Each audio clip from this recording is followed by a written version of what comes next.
Дамла 40 миллион сооп бере турган дуаны кайсыл китептен тапсак болот? Зикир боюнча. Бул Тирмизи шарифте. Сунаны Тирмизи деген китеп бар. Ошол жерден Тамими Дари деген сахабадан риваят болот. Пайгамбар саллаллаху алейхи ва саллям айткан: "Ман кал ким айтса: Ашхаду ан ла илаха иллаллаху вахдаху ла шарика ла, илахан вахидан, ахадан самадан, лам яттахиз сахибата вала валадан, валам якун лаху куфуан ахад, 10 маррат, 10 жол айтса, катабаллаху лаху 40,000 алф хасана, Алла ага 40 миллион сауап жасат деген. Жөнүмүздө запись кылып туруп жаттап алсак деле болот. Болсо ал китепти саткылык эмес, бизге келсеңер медреседен көрсөтүп берем. Ата китептер бул арабча китеп. Мунун котормосун билбейм, барбы жокпу немеде. Ал бизде андай которду элек го дейм. Тирмизи, Сунани Тирмизи. Имам Тирмизидин китеби. Иштеп акча таппаса, арак ичсе, үйдө тополон кылса, милицияга жазып берсем күйөөмдү күнөө болбойбу дейт. Аллаху акбар. Акча да таппайт, иштебейт да, арак ичет, тополон кылат. Эми арак ичкен колунан нерсе берет, эми Кудай сактасын эми. Бирок эң жакшысы милициясыз эле чечиш керек да. Тууган уруктар менен эле таптакыр болбосо, анда жөн эле ажырашыш керек. Милицияга берсе дагы күчөйөт, аны алып кетет, тиякта сабаса, анан өзүнүн күйөөсүн кантип милицияга берет? Дуалар кабыл болуш үчүн кантип туура дуа кылыш керек? Дуалар кабыл болуш үчүн туугандар эң биринчи алкымды тазалоо керек. Алкым тазаланыш керек. Экинчиси, дуада Кур'ан жана хадисте Пайгамбар саллаллаху алейхи ва саллям кайсы нерселерди Алладан сураган болсо, ошолорду сураш керек. Анан пайгамбарыбыздын дуа боюнча өтө кенен адептерди айткан да. Эң жакшысы ушул итарат алып, 2 рекет намаз окуп, кыбланы карап, алаксыбай, шектенбей, экиленбей, кабыл болушуна толук ишеним менен, анан Алланы шаштырбай, тез давай дедирбей. Пайгамбарыбыз айткан, шаштырганга чейин силерге дуаңар кабыл боло берет. Кантип шаштырсаң? Дуа кылып атам, кабыл болбой атат го. Бул шаштыруу экен да. Алла Таала данышман. Бардыгыбызды да жараткан, карап туруңуздар. Кажеттерибизди да жараткан, проблеманы да жараткан өзү. Өзү чечет муну бар. Айтып атко, вопрос времени деп. Убакыттын талабы. Кичине эле атак шектенбеш керек. Бу дүйнөнү эле карап эле дуа кыла бербей, алда ахиретте коюп туруп дуа кылыш керек. Аллага мактоо айтып, пайгамбарга салават. Кудай кааласа, мен оюмча, дуа боюнча бир өзүнчө сабак кылабыз. Бардыгын, адеби, фарызы, важиби, сүннөтү, эмне нерсени сураш керек, эмне нерсени сурабаш керек, кантип сураш керек, качан сураш керек, кайсы учурда сураш керек, кандай ишеним менен сураш керек, кандай Кудайым буйрса иншалла. Мисалы суроого өтүп кетсек, башка суроолор калып кетет да. Күйөөмдүн мурунку сүйлөшкөн кызы менен мен жазышам. Бирок аябай жаман көрөм. Анткени күйөөм мурун көп белек берген, ошолорун да билем. Ошон үчүн жаман көрөм. Мага эч нерсе алып бербейт. Анан ага айта берем. Мурунку кызыңа алып берчүсүн деп. Ушул кылганым туурабы? Туура эмес бул. Ал эстетпеш керек. Туура эмес нерсеничи жок кылыш үчүн, өчүрүш үчүн аны айтпай коюш керек. Айтпай коюш керек. Бул андай айтып өтсөң, мурунку кыз, мурунку кайра эске келе берет дагы. Аракты да кайра айтып берсең эске келе берет. Бул эмнекене попробовать этип көрбөйлүбү деп. Жок нерсе. Аты өчкөр, айтпай жок кылыш керек. Чынчаны мынандай деп айтканда туура эмес, эми албетте анан көрөк иман тилегиле, өзүңөрдү оңдогонду баштагыла. Зикир менен, дуа менен, намаз менен, таарат менен, сүннөт менен, Кур'ан менен үйдү чөйрөнү өзгөртүп баштагыла. Иманды сабагы менен талимдерди алып үйрөнүп, эмне кандай кылып атат экен? Пейлибизди оңдойлу, ниетибизди оңдойлу. Саламатсызбы? Эгерде аял өзүнө талак сураса эмне болот? Жөндөн жөн талак сурасачы, бейиш арам болот. Бул жагын айтып коеюн анда. Булар болбогон, жөндөн жөн эле. Атак бизде хула деп коет буну. Хула. Кээде ушундай дагы болуп калат эми. Таптакыр экөөнүн характерлери оң келбей неме болуп. Вот ошондой учурларда жараша албай же болсо балалуу болбой калат. Ар кандай бир себептүү да. Ошодо хула. Махырында бол кештинде эмне мага хула берсең, фасх никах деп коет бизде. Нике бузулат дагы. Эгерде алып берсе, талак берсе, талак берет. Же болсо ажыратып коет. Бир туугандарынан бирөө карыз болуп калды, процентке акча берчи. Бир туугандарынан бирөө карыз болуп калды, процентке акча берчи. Процентке акча берчи эле. Эми жардам бергиле деп атат, колубуздан келишинче жардам бердик дагы, төлөшкүлө деп атат. Эми мындай, процентке акча берүү арам. Алуу деле ошол. Эми мына жерде эми болуп калган болсо бир тууганыңыз да карызга сурап атат, тооба кылсын биринчиден. Мындан кийин мындай ишти кылбаймын деп, Алланын алдында тооба кылып, убада кылып, мурункусуна кейип, анан жардам бергиле бир тууган. Кайра эми будан кийин кол салбасын, албасын. Бирок бир тууганды таштабаш керек. Жардам бериш керек, карызынан кутулганга. Зекеттиңерди берсеңер болот. Зекеттин бериле турган кимге берилет деп, ошо карызга баткандар бирөөсү. Ошолор. Менин чоң атам бар, анын баласы бар. Ал баласынын үйүнө барбайт. Укасынын үйүндө жүрөт. Укасы караганга милдеттүүбү же баласыбы? Жо, баласы милдеттүү. Шарият балага мойнуна койгон. Эгерде бул карабаса, күнөөкөр болот. Албетте инисинин мойнунда андай эле, баласы мойнунда андай милдет эмес, но эми агайыны болгондон кийин ага жардам берип анда караш керек. Менин үй жайым жок, бир туугандарым болгон, бир жерим бар эле. Ошону да алып алышты. Кыргызчылыкка жатабы? Сотко берсем туура болобу дейт. Өзүңүздүн мүлкүңүздү талашканга толук укуктуусуз. Эгер алар түшүнбөй атса, анда бергенге туура келет. Атамын жана акамын башына эстелик койсом болобу? Фамилиясын жазбай, паланчанын уулу деп жазыш керекпи? Кененирээк жооп берип койсоңуз сураныч. Эстелик орнотуу болбойт. Динибизде шариятта. Пайгамбарыбыз Мухаммад алейхиссалам эң акылдуу, эң боорукер инсан тыюу салган. Эстелик койсо болбойт. Албетте ушунчалык аалымдарыбыз кичине уруксат берген, кичине мындай белги катары, кичинекей таш болуп калса, ошол жерге аты жөнүн качан туулган, качан өлгөн жазып койсо, ушу канча уруксат. Ал дагы өзү кажети жок. Бирок болбой эле калган болсо ушуга. Анан кийин адамдын бар сүрөтүн, ошонун өзүнүн баягы чектелет го. Бул болбойт аксан. Бул бутпарастардын жолу. Бутпарастардын жолу. Канча акча кетип атат. Бир жолу ушуларды санабашкан эле. Ушуну топтоп койсок түзүк эле бир көп нерсе салса болот экен депчи. Чоң акча экен да таштарчы. Кымбат баалуу таштар экен да. Жөндөн жөн. Чын айтайын. Урматтуу мусулман бир туугандар, кыргыз эли. Ошо көрдө жаткандарга зыян кыласыңар. Ошолорду кыйнайсыңар. Сиз ойлоп атасыз, жакшылык кылып атам деп. Жок. Көрөгөч, бүткүл аламга мээрим болуп келген, бүткүл аламга эң акылдуу, эң данышман, эң боорукер инсан Мухаммад алейхиссалам буну айткан. Биз сиз эмнени билебиз? Кабырда азапталып атып, рахаттанып турап, көрүп турган инсан. Бейиш тозокту көрүп келген инсан айтып. Пайгамбарыбыз Мухаммад алейхиссалам. Болбойт аны. Эми Алла товфик берсин дейбиз эми башкасын. Паланчанын уулу деп жазыш керек эми. Оф ефтен ордуна паланчанын уулу. Аялымды үйдөгүлөр жактырбайт. Кылган иши жакшы. Ата-энеме аялыма катуу айта албайм. Эми бүгүн ушундай заман келди. Бири-бирин жактырбаган. Бирок азыр эмне кылышыбыз керек эми?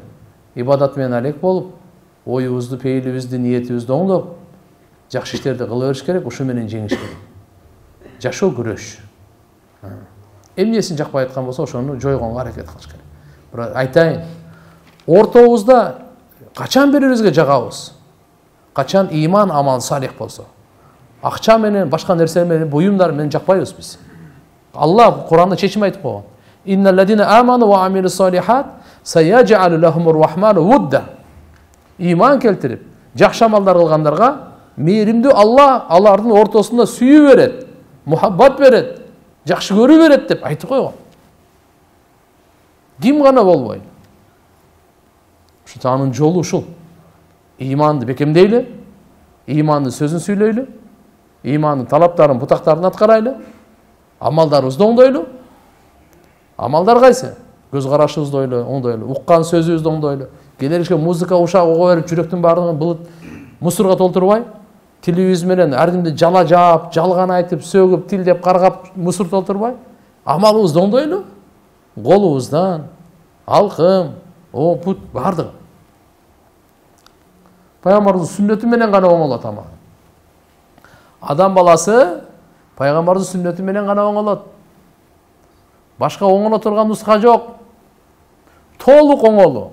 Эки дүйнөнүн толук бактылыгынын кепилдиги бир гана пайгамбардын таалимдерине баш ийип, сүннөттөрүн аткарууда койгон Алла. Буну биз жүрөгүбүзгө жазып алайлы.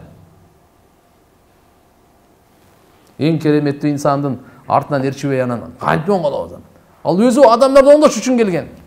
Алла адамдарды оңдош үчүн жиберип атса, канчадан кандай кылып оңдоп койду? Кандай караңгылыктан сахабаларды нурга чыгарып койду? Бүгүнкү күндү көрүп атпайбызбы? Адам жегиштерди оңдоп койду го. Адам жегиштерди. Азыр Кудайга шүгүр, адам жегиштери жок. Адамдын канын ичет. Кадимкидей жейт, кадимкидей ичет. Койдун жүрөгүн жегендей эле, койдун боорун жегендей эле, койдун кулагын жегендей эле, кымыз ичкендей эле канын ичишчү. Ошондойлорду адам кылып койгондон кийин бут парас, сөлөкөт парас, тияк бияктарды айтпай эле кой. Да, кеттик. Кайер келген? Тамақты сол кол менен жесе болбойбу? Болбойт. Пайгамбар саллаллаху алейхи ва саллям айтты. Оң кол менен жегиле. Кул биямин. Кул биямин. Же, оң кол менен. Саммилла, Алла Таала бисмилла деп башта. Кул биямин, биямин, оң кол менен же. Оң колу үзүрлүү болсо, боло берет анда. Эми үзүр да ал. Оң колу жок. Оң колу шал. Оң колу азыр операция ооруп калды. Кээ-бир сологойлор бар, сол кол менен көнүп алгандарчы. Оң кол менен эме кыла албайт. Бирок кармашса, ачса, эшикти жапса, турникке тартынса, оң кол иштеп атпайбы жакшы эле. Учурашса сол кол менен, оң кол менен эле берип чыгарышып атпайбы. Тамакка келгенде эле оң кол иштебей калат. Андайларга болбойт. Сол кол менен жегенге пайгамбарыбыз айткан, ай, о шайтан жейт. Мындай жеп албайт. Шайтан. Bir жолу бир сахаба сахаба эмес, мунафык болуш керек. Сол кол менен жеп атып, пайгамбар саллаллаху алейхи ва саллям айткан, оң колуң менен жебейсиң. Оң колум жетпейт деп койду да. Текеберленип. Оң колум оозума жетпейт дейт. Сол кол жетет экен, оң колу оозума жетпейт дейт. Мейли де жетпесе, ошого эле жетпей калган. Ошон үчүн жөн андай неме кыла бербеш керек. Аялга махр бериш шартпы? Шарт. Махр карыз болот. Эгерде бербей калса, эгерде өлүп калса, анын мурасынан бөлүнүп берилет ал. Карыз катары. Махр карыз болот. Жана аял кайната, кайненелерге кызмат кылган, жана аял кайната, кайненелерге кызмат кылганга долженбы дейт. Аябай ачууланып калган го дейм. Махр берген шартпы? Долженбы деп. Агайым, должен мындай кылайлы, сиз 3 күнгө дааватка чыгып келиңиз. Анан суроо бериңиз. Андай милдеттүү эмес го, бирок дайыма айтып жүрөбүз, YouTube'дарда канча деген сабактарды айтканбыз. шарапаттуу аялдар кайната кайненелерге кызмат кылып улуу даражага ээ болуп аталарын алып өнүгөт өсөт бактылуу болот тууган. А бирок аларга должен эмес, сен должен. Сен ата энеңе кызмат кылышың керек. Менин кайнатам бар, 3 балам бар. Кайнатам бардык жумушун кылам. Бирок кайнатам кызыга телефон кылып мени жамандай берет. Не кылсам болот? Аллах. Баягы эле маселе. Сабыр кылыңыз, мүнөзүңүздү оңдоңуз. Үйдө дини таалим, зикир ибада, истихбарды көп кылгыла. Намаз окуган адамга боюнса болобу? Намаз окуган адамга шариаттын чегинде жасануу талап кылынган нерсе. Жуунуп, тазаланып, мисвак, атыр, сакалы чачы болсо, ага май сүйкөп, тырмактарын алып. Булар алхамдулилlah шариятыбызда бар нерсе. Тажаммул бул бар нерсе. Бирок анда боюнуу, көзүң, кашың, алар аялдарга өзгөчө, күйөөлөрү үчүн макул. Башка намахрамдарга болбойт. Арам болот. Азыр жолук салынган кыздар аябай боюнуп жатышат. Каштарын чийдирип, ичке кылып, ооздоруна помада сүйкөп, суп-сулуу болуп көчөгө чыгышууда. Көз карашыңыз. Көз карашым эле арам. Эгиз төрөгөн аял умай эне катарында болобу? Эгиз төрөгөн көп коем азыр. 2 эмес 3-төн 4төн да төрөп атышпайбы? Эгиз төрөгөн адам 2 наристенин энеси болот да ошол да. Умай эне деп, машалла, бизде мындай аябай таква, эстүү, Кудайдан корккон, имандуу энелер. Экөөнү төрөсө эле боло бербейт. Намаз окуганды билем, бирок ата энем жолук салынганга уруксат бербей жатат. Жолуксуз намаз окуй берсем болобу? Намаз окуганда эле жабык кийинип. Өзү аялдарга жолуксуз намаз окуса болбойт. Өтпөйт намаз. Өтпөйт намаз. Жолук салыныш керек. Аларды кошондой.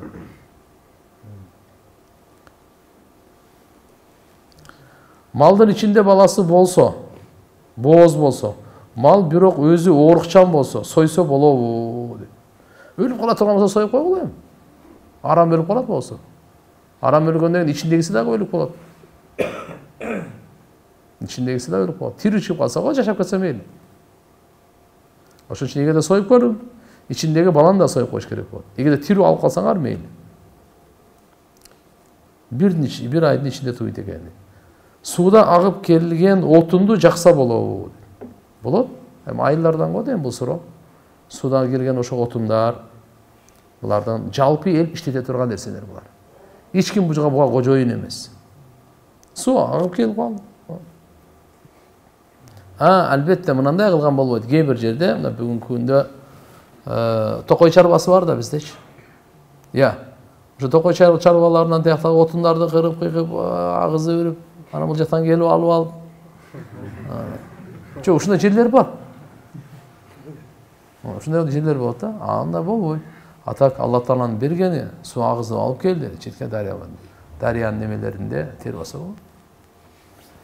Жаңы жыл тоссо болобу? Жооп айтып коесузбу? Болбойт. Чечмелөөсүн YouTube'дан карагыла, дамыралардын баяндары толтура. Менин тууганым окууну бүтүрүп берем деп алып, ошол бойдон же акчамды кайтарып бербейт, алдап эле жүрөт. Кудай өзү ордуна коет дешет. Бирок ал аманатты кыянат кылып атат го. 7 жыл болду. Эмне кылыш керек? Тууганчылык барып издегиле, сурагыла, урушпагыла. Заман ушундай болуп калды азыр. Кетип атат ушундай. Мурда айтат эле, колуң менен берген путуң менен аласың. Азыр путуң менен да ала албайсың азыр. Азыр буюрса бир гана жол калды ала турган. Ахиретте аласың иншалла. Апам каза болгондо башка апам каза болгондо башка аял алган. 10 жыл жашады. Азыр жашабайт. Анан биз барып турсак болобу? Өз апабыздай болуп калган. Барып тургула. Канча чайын иштиңер, канча кызмат кылды, канча чоңойту. Кичинем келишпей калды эми. Өгөй энеңер менен атаңар ажырашып кетти. Бирок барып туруш керек. Жардам берип туруш керек. Адамгерчилик таштабаш керек да. Үйдө береке жоктой сезип жатат. Эмне кылыш керек? Же үйгө дем салдырсамбы? Дем салдырган менен маселе чечилбейт. Үйдө турганда намазды жандандырыш керек. Куранды жандандырыш керек. Зикирлерди жандандырыш керек. Ушу бир жай намазы салып бир кыбланы карап отурбайлыбы кичине? Бир ла иляха иллаллахны бир 500 же 1000 жолу айтып, анан үйдө сүннөткө жараша тамак жейли. Бала чака менен чогуу жейли. Эми сиз эми дайыма жумушта болсоңуз анда бөлөк. А жок болсо үйдө. Буда береке болот. Үйдө береке болот. Корону тосуп жүрүңүз. Урушпагыла. Тахажжуд намазын кайсы маалда окуса болот? Түндүн акыркы 3 бөлүгү. Акыркы 3төн 1 бөлүгү. Дейин. Мына бүгүнкү күндө алхамдулилля 5-6ларда аябай тахажжуддун жакшы убактысы. 6:30 чейин окусаңыз болот. Тоюттан, чөптөн зекет берилеби дейт. Зекет эмес, бизде үшүр деп айтат. Үшүр бер. Чөптөн дагы, тоюттан дагы, ал жага арпа, буудай эмне эккен болсоңуз, алардан 10дон 1. Үшүр деген 10дон 1. 10 килограммдан 1 килограмм. Эгерде сиз ата-аны сууга акча төлөсөңүз, буруп келип тияк-бияк кыздын кызматыңыз кеткен болсо, анда 20дан 1. 20 пресс алдыңызбы? Сугарып тияк-бияк кылдыңыз да. Ошо 1 прессти үшүргө бересиз. Bir бечара кембагалдарга беришиңиз керек. Шарияттын талабы. Биз жакшылыкты каалабайбыз, шарият бизге жакшылык каалайт. Соопту каалабасаңар дагы сооп алып берейин дейт да. Эгерде мындай тоолордо чөп бар го, жамгырдын суусу менен эле буудайлар жана башка, ал жерде 10дон 1 берет. Assalamu alaikum, аябай эле ачуулуу болуп балдарыма катуу тийип алып жатамын. Дем салдырышым керекпи? Бүгүн ушу бардыгына дем салдырып, алхамдулилля бул демдин да күчү бар. Бирок сиз өзүңүз бир дем салбайсызбы? Эң жакшы дем өзүңүзгө салган дем. Андан күчтүү дем жок өзү. Анткени сиз өзүңүз күйгөндөй бирөө күйбөйт да сизге андай. Ошончо сиз өзүңүзгө, ар бирибиз өзүбүзгө дем салып жүрүшүбүз керек. Пайгамбарыбыз өзүнө дем салат эле. Пайгамбарыбыз өзүнө дем салат эле. Жатаарда, эртең менен, кечинде. Ана ачууланганга бул зыяндан башка эчтеке алып келбейт. Маселе чечилбейт. Чечилсе ham туура чечилбейт. Ачуу келгенде шайтан келет да. Акыл кетет. Кызың калыңын төлөбөй койсо эмне болот? Кыздын калыңын төлөбөй койсо эмне болот? Күнөөкөр болот. Атам бизге чоң суммада акча коюп, Куран жаттатып жатат. Буга оюңуз кандай айта кетиңизчи? Өтө жакшы. Бүгүн карасаңыз, англис тили үйрөтөм, да бир нерсе үйрөтөм бардык акча менен. Куранга келгенде ошо молдого же болсо имамга кичине тыйын бергиң да келбейт. Болбойт мындай. Наоборот, алхамдулилля, эң жакшы сиздин кайрымдуулугуңуз ошо имамдарга кылган кайрымдуулугуңуз болуп эсептелинет. Диндин кызматын кылбачы. Жөнөкөй эле эмес, ошого сиз соогуна шериктеш болосуз. Кайсы имам болбойсун, кайсы алым, кайсы кары болбосун. Дин кызматындабы жардамдаш келе. Соопко шериксиз, канча динди таркатат, ошого шерик болосуз. Тим более сиз өзүңүздүн балаңызды окутуп атсаңыз, мүмкүн колуңуздан келишинче, бул да жакшы машалла, атам бизге дейт, чоң суммада акча коюп, Куран жаттатып жатат. Буга оюңуз. Өтө жакшы. Мотивация да берсин, жаттасын. Имам да, устазын да көңүлүн алып, карап, жакшы сабак берсин. Ахиретиңиз бу жерде. Маселе ахиреттикинде. Дүйнөнүкүндө деле. Куран жаттаганга келген убакыт бул жерде кеттиби? Эгерде ошол убакытты базарда, көчөдө, башка жерде өткөрсө, эмне болот эле? Күнөө, бул жак только сооп, рахмат. Мага бирөө акча берген эле, бирөөгө берип кой деп. Бирок аны уурдатып койгом. Мен карыз боломунбу? Карыз болосуз. Эгерде аманат болсо, карыз болбойт элеңиз. Мындай да маселе. Мен бул кишиге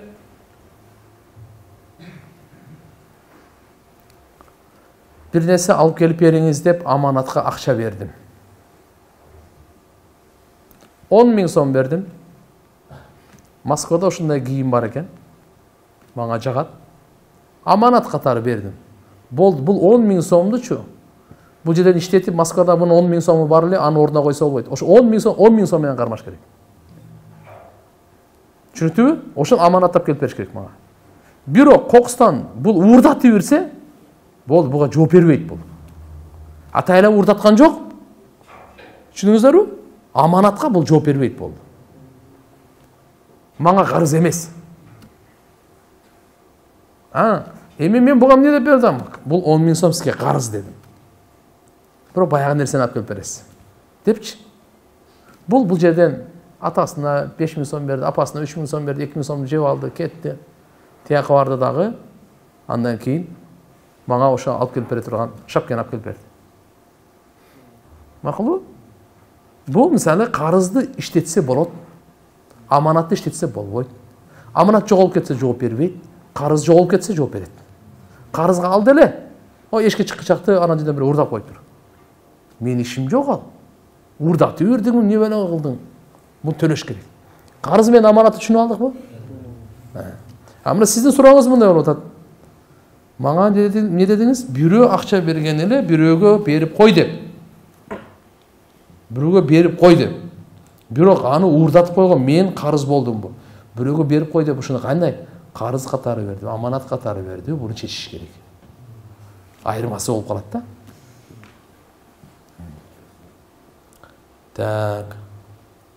Мен акыркы күндөрү жалкоо болуп баратам. Кантип жалкоолукту жеңсем болот? Тырышчактык, жалкоолуктун дарысы тырышчактык. Ана күн сайын багымдаттан кийин сиз пана тилеңиз. Пайгамбар саллаллаху алейхи ва саллям эртең менен кеч жалкоолуктан сактагын деп Алладан сурайт эле. Аллахумма инни ауду бика минал аджзи вал касали. Я Алла, мени сактагын, жалкоолуктан сактагын, алсыздыктан сактагын. Пайгамбарыбыз мына Алладан сурайлы, аракет кылайлы. Мен энем адамдарга жакшы эле мамиле кылат. Бирок кайра энеме адамдар жаман сөздөрдү айтышат. Энем ал сөздөрдү эстеген сайын гыжыры келет. Унутуш үчүн эмне кылуу керек? Аллах. Унутуш үчүн пайгамбарыбызды эстеш керек. Пайгамбар саллаллаху алейхи ва саллям кандай адам? Пайгамбарыбызга кандай деген жаман сөздөр айтылды? Кандай деген? Ошон үчүн жакшылар кылып кое бериш керек. Жамандык кылса унутуш үчүн булар өздөрүнө кылып атат деп коюңуз болду. Сага талак бергеними унутпа деген талак түшөбү? Сага талак бергенимди унутпа десе талак түшөт. Бергенимди ошо ал өткөн чак менен айтып койгон экен. Сага талак береримди унутпагын. Түшпөйт буга. Бере турганымды унутпагын. Коркутуп атат келечекте. Ал бере элек ал. Бергенимди талак өткөн чак менен түшөт.